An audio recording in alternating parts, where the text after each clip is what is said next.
Hello, everyone, and welcome back to the Remnant Christian Book Reading Channel. My name is Vincent, and I'm so happy you guys have returned to hear the third chapter in part 3 of the Eli Project. I'm so excited to read this chapter. I honestly think that this chapter is going to be really good and maybe a little bit intense. If you haven't heard the last video or the videos before, make sure you go back into our playlist and check on the videos. Watch them all through so you're not so lost. And if you're new to the channel, welcome. And if you're a returning viewer, welcome back. And with that being said, let's go ahead and get into the third chapter. Third chapter of the Elijah Project, part 3, and it is titled Arrest. So, let's go ahead and get into it. Get comfortable, get your snacks and drinks, and let's get right into this.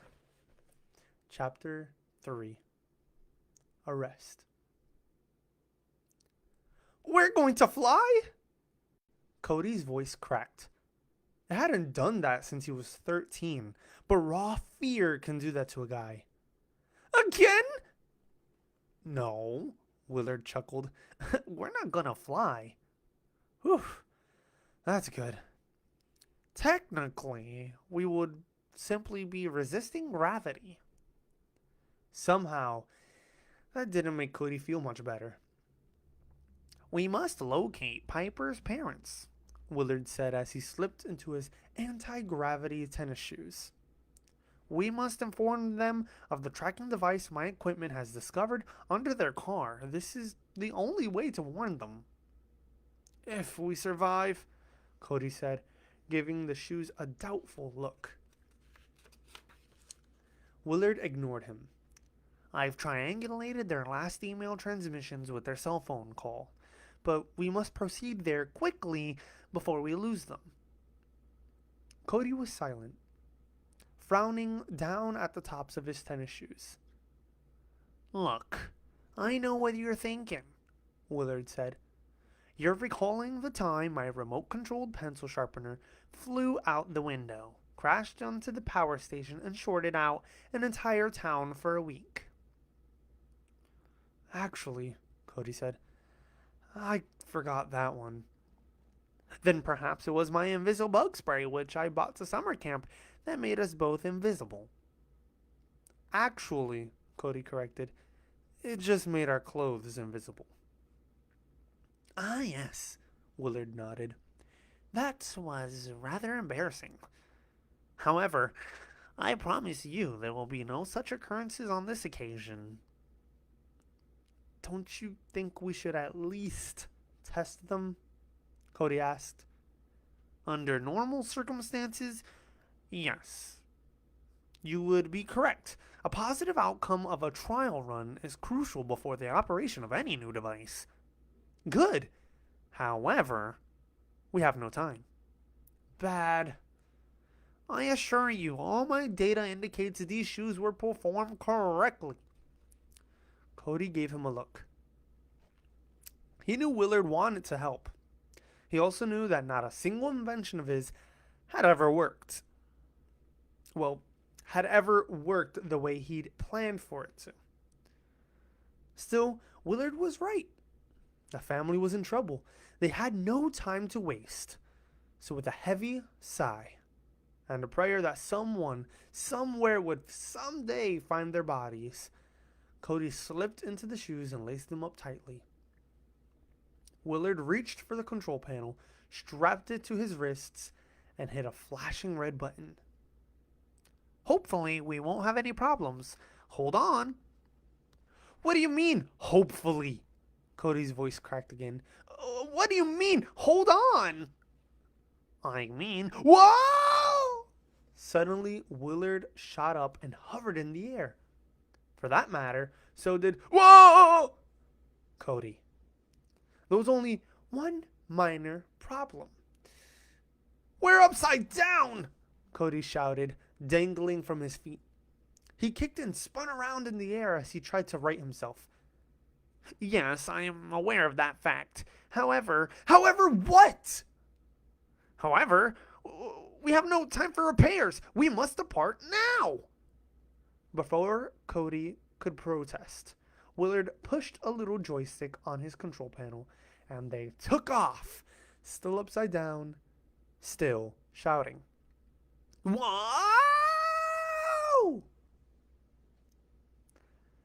Mom and Dad pulled to a stop at the agreed upon location, the parking lot of the Desert Sands Motor Lodge. They sat quietly in the Jeep, holding each other's hands, waiting for their children. Dad tried to relax nervously, drumming his free fingers on the dashboard, while Mom peered anxiously into the night. Mike! She suddenly shouted. He sat up and looked through the window, just in time to spot a pair of headlights coming up the highway. They belonged to the RV. It's them! Piper peered out the window of the RV. Piper, peering out of the window of the RV, gave a start. Her heart leaped as she cried out, There they are! I see them, Zach exclaimed. He pressed down on the accelerator, urging the old vehicle forward. Piper spun around and in her excitement gave Elijah a hug. The family would be together again, at last. Maybe now things would finally get back to normal. No more kidnappings, no more escapes. Soon they'd be back home in the family room, munching popcorn and watching the latest DVD. The motorhome pulled up beside the Jeep, and the doors to both vehicles flew open. Zach, Piper, and Elijah spilled out of the RV, while Mom and Dad raced out of the Jeep. Before they knew it, everyone was wrapped in one giant bear hug. Okay, Zach gasped. I can't breathe. Give me some air. Piper was enduring her own brand of suffocating, but the love felt too good to complain. Finally, they broke up, Mom wiping her eyes with the sleeve of her jacket. Are you kids okay? We're fine, Piper said, blinking back her own tears. What about you guys? Couldn't be better. Mom laughed and threw her arms around them again for more hugs and suffocation. Whew! Dad waved his hand in front of his nose. Son, what's that smell? Piper rolled her eyes. Nuclear burrito breath. Elijah giggled as the family joked and hugged and teased. After all this time, they were together. How long they stood in the parking lot like that, nobody knows. But eventually they split apart and headed back to the vehicles. Mom and the kids would ride in the Jeep while Dad would follow behind in the RV. It was time to go home. Zach slid into the front seat beside Mom, as she started up the Jeep and pulled onto the road. Elijah sat with Piper in the back. He snuggled against her and quickly fell asleep. I've got a ton of questions, Zach said. Me too, Piper added. Me three, Mom exclaimed. Okay, Zach said. It was kinda weird when we came home from school and there's the vacuum cleaner in the middle of the floor. Alongside with all the clothes from the dryer, Piper added, and the dirty dishes piled up in the sink. Yeah, Zach said. It was like you guys got raptured or something. Mom nodded. Okay, let me tell you what happened. I was watching the news on television when... Her eyes caught something in the rearview mirror. What's wrong? Zach asked. Piper turned and saw Dad flashing his high beams at them. Mom? I see, she said. She had also seen the bright blue lights of a police car flashing behind Dad. Oh no, she groaned. What? Zach asked. Your father is getting pulled over. And that is the end of chapter 3. But it's so small, so short, so we have to do chapter 4. Can you believe it? I changed my mind on the spot because I'm the creator of this channel. Let's go to chapter 4. Because I can't just leave you guys hanging like that. Chapter 4. The Trap. Back in the RV, Dad had spotted the police car and signaled Mom. He pulled onto the gravel shoulder and was relieved to see his wife doing the same up ahead. He watched in his mirror as the police officer approached. The blue light on top of his car still flashing. The officer's flashlight beamed, poked around the RV until it finally arrived at Dad's side. He tapped on the glass and motioned Dad to roll down his window. "May I see your license, please?" "Certainly," Dad said as he reached into his back pocket and pulled out his wallet. He opened it, produced his license, and handed it to the officer. The man took it, shined his flashlight on the picture, and then on Dad. Squinting in the bright light, Dad asked, "Is there a problem, officer?" Without answering the question, the man ordered gruffly, "Step out of the vehicle, sir." Dad opened the door and obeyed. "Is this really necessary?" "I don't think I was speeding. Maybe if you just told me." The officer cut him off. "Come around to the rear of the vehicle." Again, Dad did as he was told. "Put your hands behind your back." "Officer, what's going on?" "Put your hands behind your back." Dad shrugged and obeyed. That's when he heard the metallic click of handcuffs. "You're under arrest." "What?" The officer said nothing. Dad looked ahead to the Jeep, where another officer was ordering Mom and the children outside. Lord have mercy. Let's see what's going on here. Piper could tell her mother was confused and more than a little angry. "I don't understand," she was saying to the officer. "What do you mean we're under arrest?" "Please remain quiet and put your hands behind your back." "Mom," Piper said, "what's going—" "Please put your hands behind your back." "Mom?" Reluctantly, Mom obeyed. Immediately, her hands were cuffed. Elijah tugged on Piper's shirt, and she glanced down to see his worried expression. "It's going to be all right," she said. But the look in his eyes said he knew better. Zach knew better too. "You're no cop," he said. "Put your hands behind your back and keep quiet." "You cannot arrest my children. We have done nothing wrong," Mom cried out in protest, straining against the handcuffs. "Real cops don't act like this," Zach insisted. "And real cops don't drive Hummers." Piper whirled back around to the police car and squinted. He was right. It wasn't a police car. It was hard to see with the RV lights between them, but in the darkness she could just make out the shape of a Humvee. "It's a trick!" Piper yelled. "Mom, it's a trap!" Before anyone could respond, Elijah suddenly took off. "Hey!" The officer lunged for him, but the little guy was too quick. He dodged the man and ran toward Dad and the RV. In the confusion, Zach broke free and raced into the darkness of the woods. "You! Stop! Get back here!" Piper tried to follow, but she only managed a step or two before the officer spun around and grabbed her from behind. "Let go of me!" she yelled.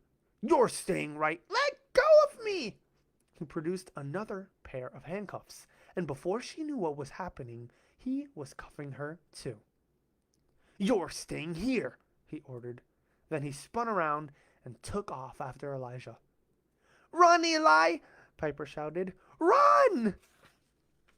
She could tell the RV's lights had blinded her little brother as he held up his hands, shielding his eyes from their brightness. Only then did she see the shadowy form standing in front of those lights. "Elijah, look out!" But it was too late. He ran straight into the folds of a large black cloak that quickly wrapped itself around his tiny body. Mom saw it too and gasped, "Shadow Man!" Elijah sat in the back of the speeding Hummer, trying not to cry. Beside him was the dark, mysterious man of shadows. Up ahead, one so-called officer was driving the RV. The other was driving the Jeep. And far behind them, handcuffed and left alongside the road, were Mom, Dad, and Piper. The man of shadows pressed the intercom button and spoke to the driver. "There is a river on the other side of this tunnel," he hissed. "Tell the drivers to leave the other cars where they are and join us." "Yes, sir," the driver answered and reached for his two-way radio. Out the window, Elijah caught a glimpse of someone standing next to the road. Someone who looked just like the old man who had explained the Bible verses to him back at the restaurant, and exactly like the homeless man who had helped them escape back to Los Angeles. The little guy closed his eyes and silently began to pray. Suddenly, the driver slammed on his brakes and they skidded, barely missing the Jeep and RV, which were stopped just ahead. "What is this?" the shadow man growled. Elijah opened his eyes and saw that the road ahead had been blocked by a van.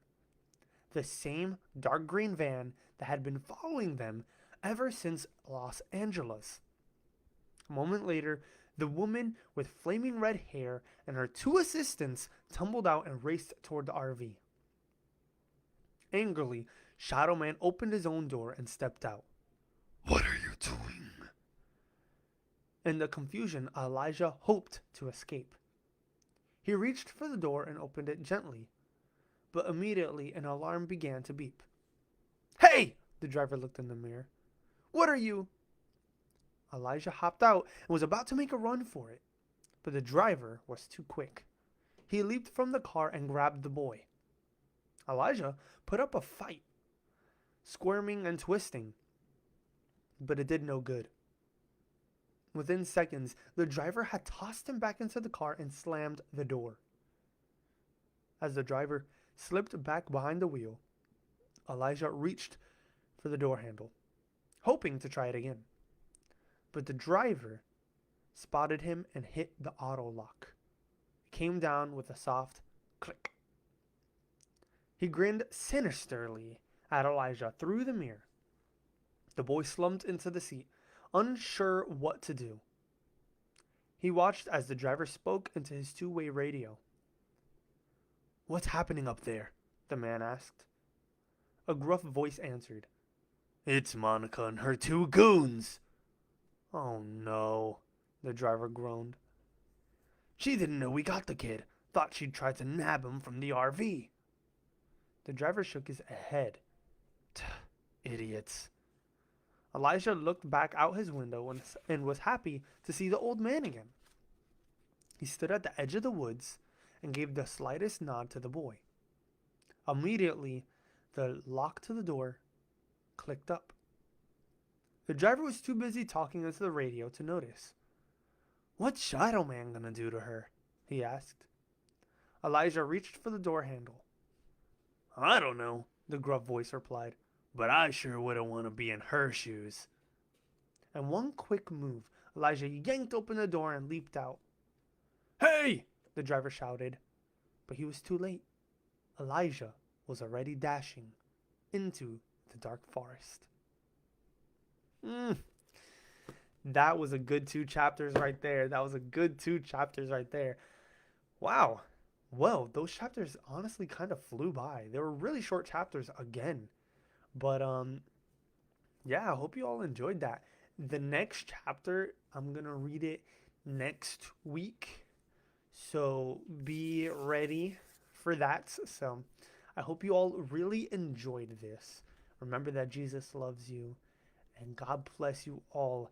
If you really, really, really, really enjoyed this video, please consider subscribing. And if you really liked it, you can also add a little like, maybe, please. Sorry. Um, but with that being said, God bless you so much. And remember that Jesus loves you. Bye bye.